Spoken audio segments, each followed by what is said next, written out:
how do we work together as partner to make sure that the candidate journey or the employee journey at company is a lot more enjoyable for them, that we're not working in silos, that we really are a bit one, I call it a one big happy family.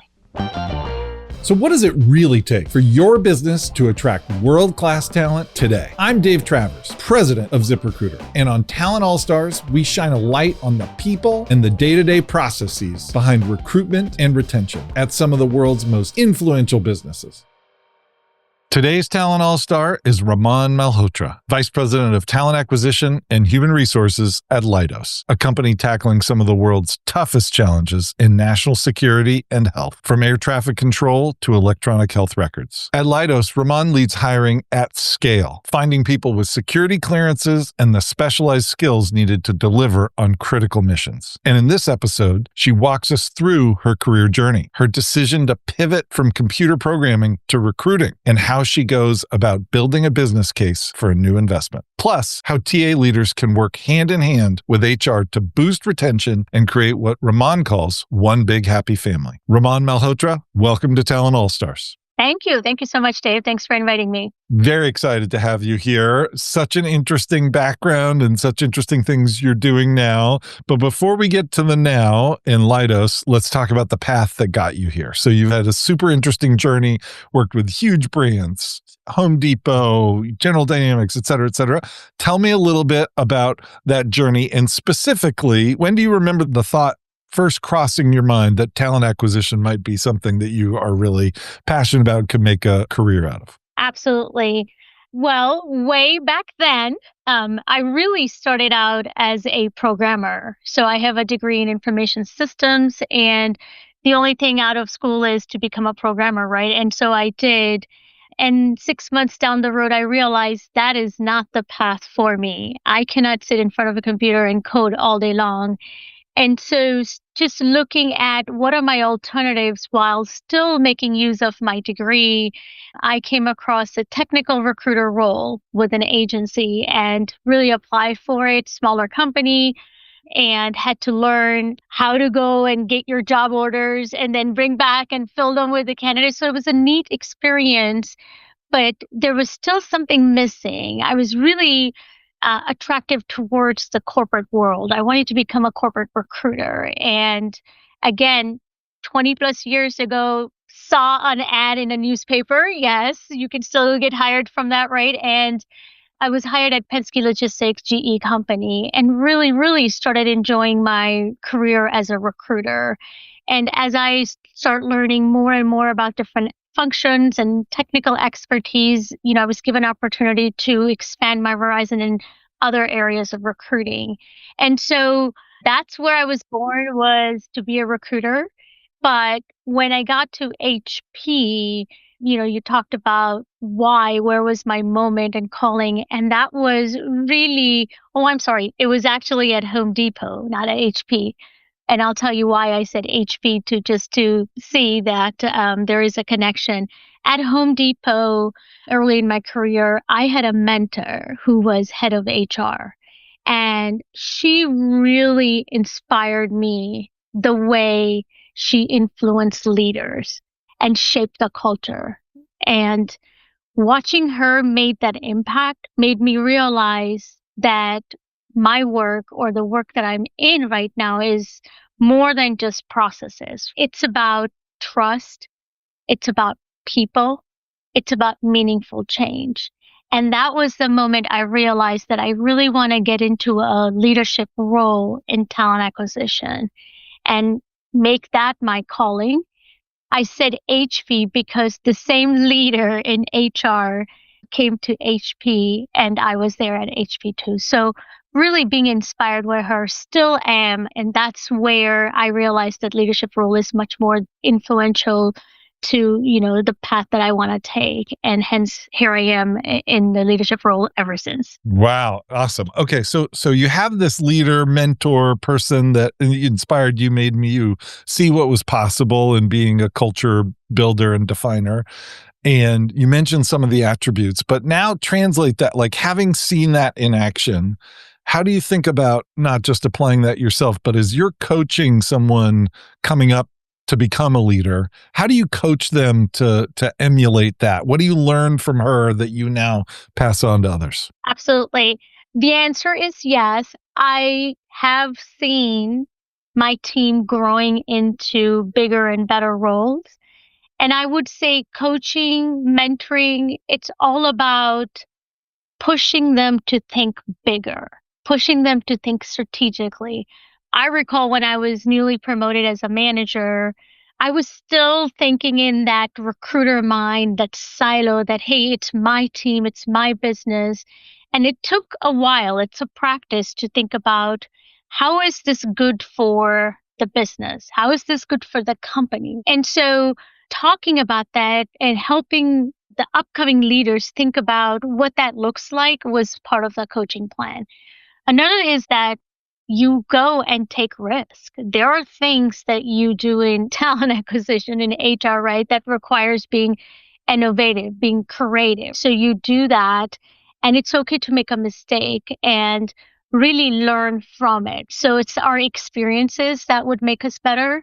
And, again, I've seen my team grow from being recruiters and now have their directors. And it's just amazing to see them grow because I'm willing to take a chance on them as they took a chance on me to ask me to be a mentor. So coach me on being a better mentor then. Suppose I'm the mentee. I come into your office and I say, I have this idea we should get a new CRM, a new candidate relationship management. We'll manage the whole life cycle better and it'll take less work and we'll have better data.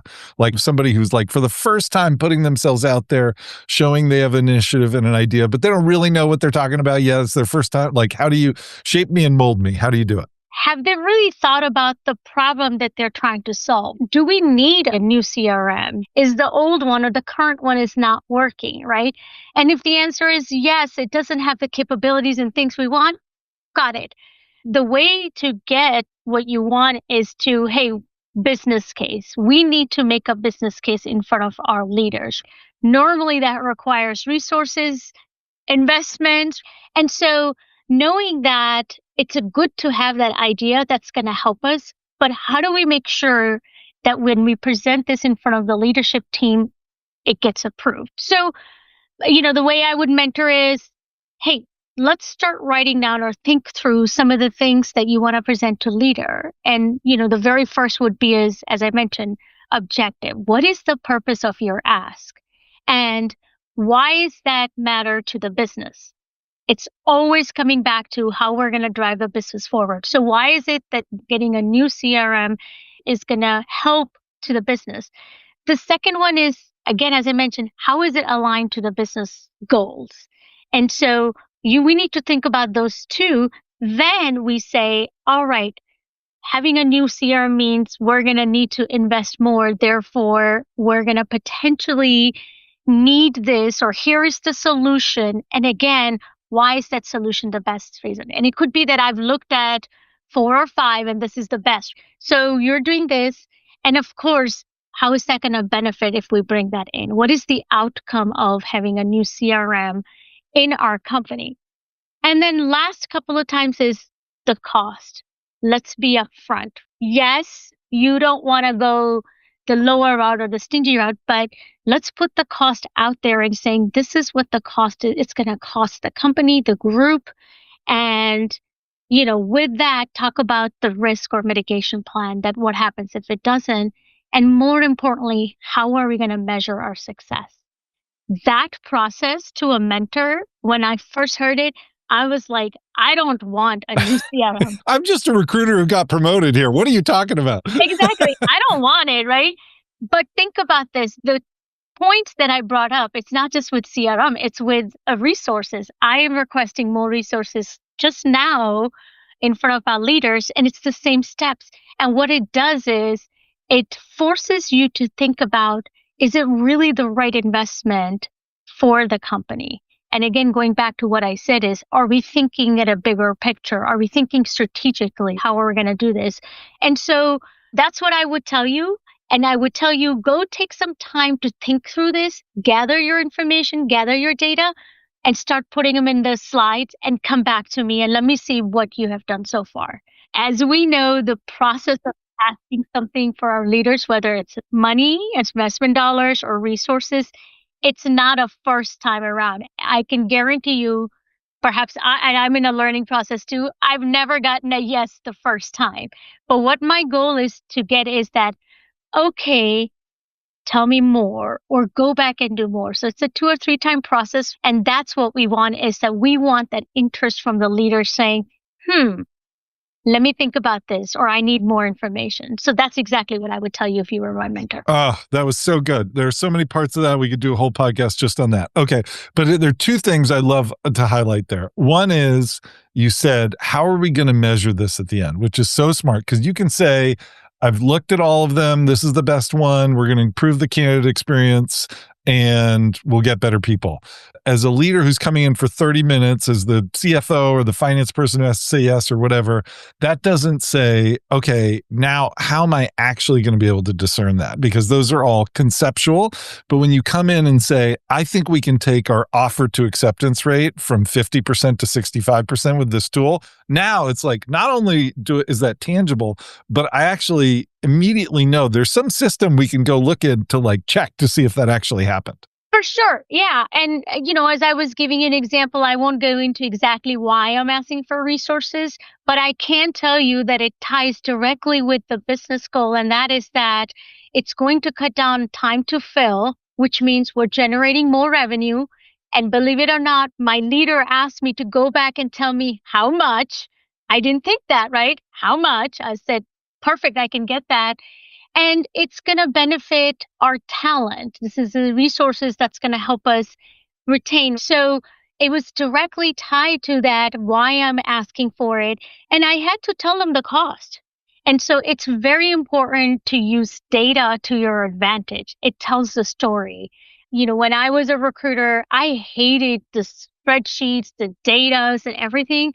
As a leader, I can't get enough of it. I think it helps us tell the story. It helps us sold our business cases, helps us get everything that we need to get. Yes. Okay. The other thing you talked about there that I love is talking about how you don't get the yes right away. And in fact, I would even coach someone so far as to say, if you brief someone and for 15 minutes on something we should do, and they say, sure, fine, I would even say, hold on, like you didn't actually get a yes. Like that was too easy. They have no buy-in. If somebody comes to them 5 minutes later and says, we shouldn't do that, they'll be like, fine, no. But what you have to do is bring them into the process, help them see how they improved the business case. And now they're a co-owner with you of this great business case. And now when someone comes along and says, I think this is a dumb idea, it's like, no. It used to be a dumb idea. Now it's a great idea. And let me explain to you why. Now you've really got someone. And so getting no first is often the path to the real yes. And I will say this to add on to my tip as a coach or a mentor is that make sure you run your idea by your peers. Make sure you have, I'll call them friends at work that says, I'm about to present this. What do you think? And they will give you feedback. And I have done that. I've not done it in the first couple of times, learned it very quickly. But having a buy, these are your allies. You want to have that so that when you are going in with the business case to your leader, the top leader, you want to have people around you saying, yeah, Raman told me this. I really like this. You already want to start seeing yeses from them instead of seeing no from everyone. Yes, you're putting your colleagues in that meeting in a position to be able to say something smart and insightful in front of the big boss by giving them the pre-brief, the pre-read, letting them ask a few questions. I love that. Okay, great. So now you are at Leidos. And one of the interesting things there is you're a leader, and in your title, it says both talent acquisition and HR. And so for, a lot of people think of talent acquisition as part of HR. Sometimes it's separate. How do you think about, in your role, those two things being combined and being responsible for both? Are they two separate things? Are they one a part of the other? How do you think about it? Talent acquisition is part of HR. We are under an HR umbrella, right?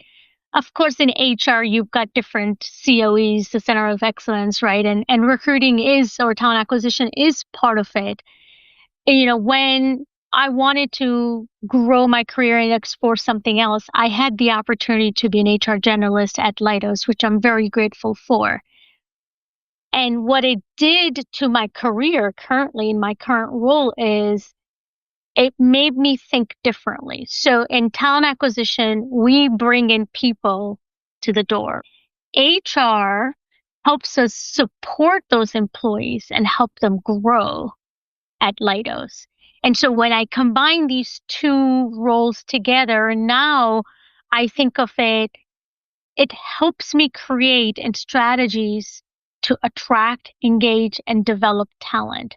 Because I'm thinking as an HR business partner, I know what the business strategy is. I know where we're going, meaning that I have insight on workforce planning and knowing what that looks like. How can I apply that to ensure that we're bringing the right talent in the company and that it's not just for a particular time, it's long term. So it's helping me think about my job isn't just I fill a rack, I'm done, off to it's now HR problem. It's almost like how do we work together as partner to make sure that the candidate journey or the employee journey at company is a lot more enjoyable for them, that we're not working in silos, that we really are a bit one, I call it a one big happy family. I think that it's just intuitive if you think about it from the candidate standpoint. If there's this jarring handoff where all of a sudden it feels totally different when you go from, you've sent in your acceptance letter and all of a sudden you're talking to somebody else and the feeling is different, all the good vibes are gone, that's no good. So having that one big happy family feel, I think, is really powerful. Okay. You are trained as a technologist, which is not usually the background of somebody who comes up through recruiting and does talent acquisition. In a world where today all of us are asked to at least, if not be technologists ourselves to some extent, we're an increasingly important part of all of our jobs is deciding where we are going to use technology ourselves and which tools we're going to select and make a business case for and decide to prioritize over others. How does having your grounding in technology help you do that better? And what can others learn from the confidence of knowing you're a technologist yourself? Well, first of all, thank you for calling me a technologist. I appreciate that. It's been a while. It's like riding a bike. Once you're a technologist, you're always a technologist. I appreciate that. I think it goes back to, again, it helps me understand a little bit, tiny little bit better in the technical world, in a sense that I'm able to, when our technologists and our technical people are talking, it makes sense. And where it doesn't, obviously you ask that. So, the technology that I had used 20, 25 years ago isn't the same, but it's the concept. It's the way learning, as you said, just learning the bike and you'll remember it. So it only makes my job maybe a tiny bit easier where I don't have to Google everything to find out my answers. Maybe some, 80% of it. But I do think that having the technical knowledge, it also gives the confidence to the hiring managers or the leaders saying that, hey, I understand what you're talking about, because the perception is out there that, hey, recruiters may not know, they don't know our language, they're not technical enough. And you're like, well, but we are very adaptable. We can learn the language. And so having that background for me is just a tad bit advantage, nothing more, nothing less. Oh, well, I think you said something very important there at the beginning, which is that if it doesn't make sense, you ask. And that is the thing that I think everyone's learning technology all the time, including the technologists. And so having the confidence to say, I didn't quite get that, I'm going to ask, rather than feeling like rather than the internal monologue being, I'm sure this is a stupid question, being like, that didn't make sense, I'm going to go ahead and ask. There's a really good chance someone else doesn't understand this either. I'm going to get on something, improve my understanding and even other people's understanding. So I think that like a lot of it is we're all learning, no matter how advanced you are in this, because the underlying technology is changing, its capabilities are changing. And if you're in a position where you're making decisions, you have to ask the question when something doesn't make sense. For sure. I mean, if you look at my background, I'll just give you an example. I have been in talent acquisition my entire career, but in different industries. And one of the things that I had to make sure was that I get up to speed quite early. And that did mean for me to reach out to my network and saying, you're in healthcare, what does that mean? You're in retail, what does that mean? But also, to your point, asking, I still ask a lot of questions, and you have to be able to understand as to what is business asking of you and not go back with puzzled mind or confused and saying, I didn't quite get that. Now what am I going to do? Right. So guessing will never get you anywhere. Assuming will never get you anywhere. And look, not everyone has the confidence or the personality to ask in a larger group. So it's okay to have one-off conversation. Again, going back to who's your friend at work? Who's your advocates and at work that can say, hey, Dave, can I talk to you for a second? Tell me what this meant when they say that. And I still do this. I'm texting and saying, Dave, what does that mean? And so just know that always be curious and know, and don't be afraid to ask. Okay, so now that we've established your bona fides and your ability to ask the smart question, where are we today? This is the hot topic. Everybody wants to know, am I behind in my AI embrace and implementation of the tools? Is it overhyped? Is it real? Give us your state of the world. Where are we today? It is very real.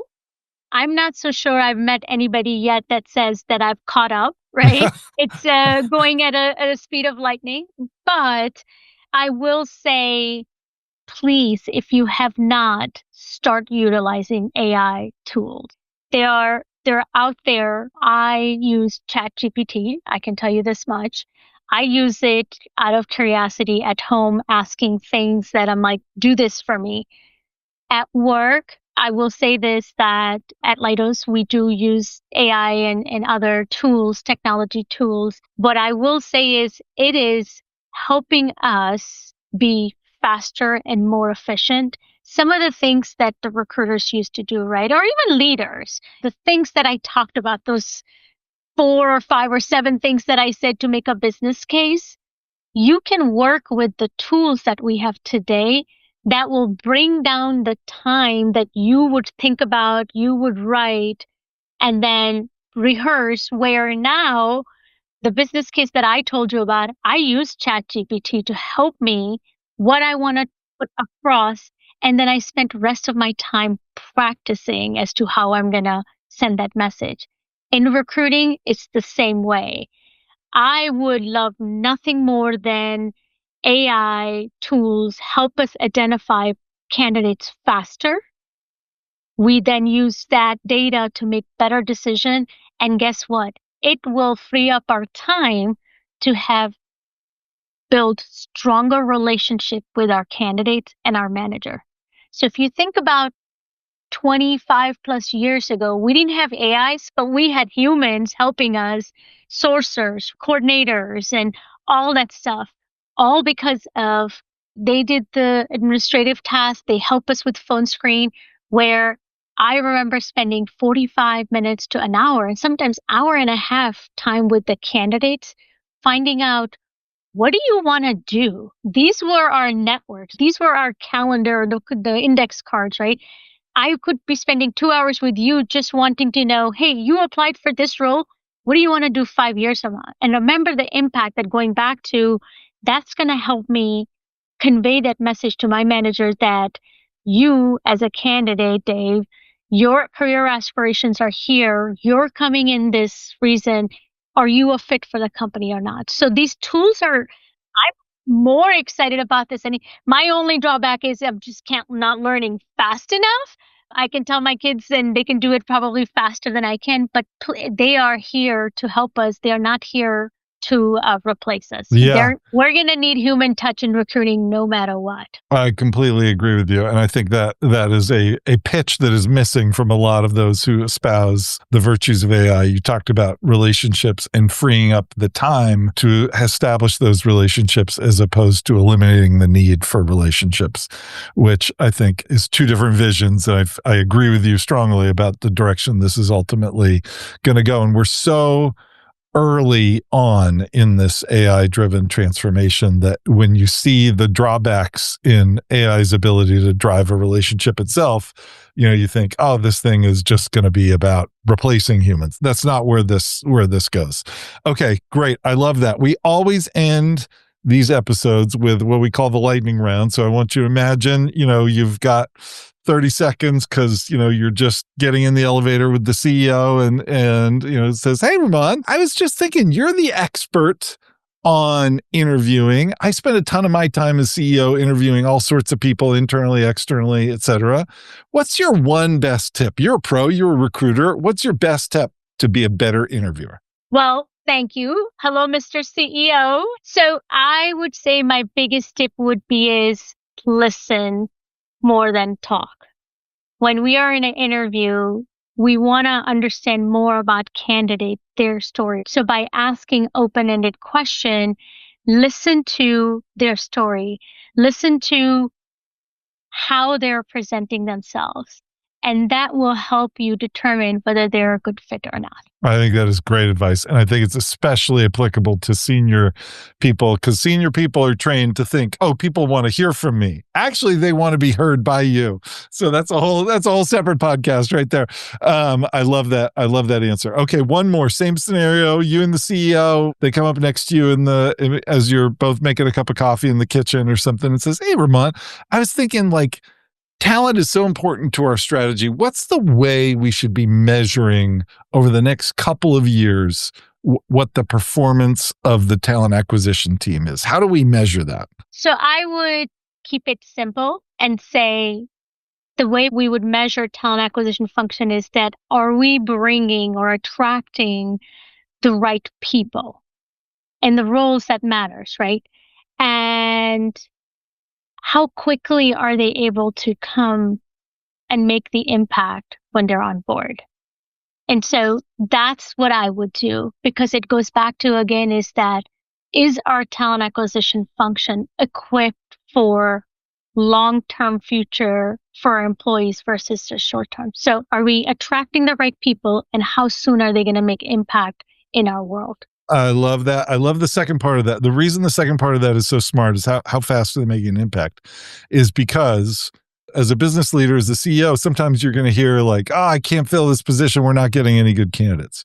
And so what you're saying, basically, in other words, what you're saying to the CEO in that situation is, I'm a TA leader who's going to reach more than halfway across the table to my hiring manager, especially for a high priority role, and make sure this person's not just hired, but they're making impact. And what that sounds like to a CEO is, Raman is awesome. Have you talked to Raman about this role? It encourages you to go and say, you have a fellow business partner here who wants to go solve this problem with you and isn't just about a purely TA metric that is also important, like time to fill or getting the right candidates or whatever the case may be. Yeah, absolutely. Raman Malhotra, it is so clear why you're a talent all-star. Thank you so much. I appreciate that. Thank you so much, Davis. Thanks for the opportunity. That's Raman Malhotra, Vice President of Talent Acquisition and Human Resources at Leidos. We'll put her LinkedIn profile in the description below. And don't forget, we're also an audio podcast. Just search Talent All-Stars in your favorite podcast app and tap follow. If you've got feedback for us or ideas for future episodes, send us an email to talentallstars@ziprecruiter.com. I'm Dave Travers. Thanks for joining us on Talent All-Stars this week, and we'll see you right back here next time.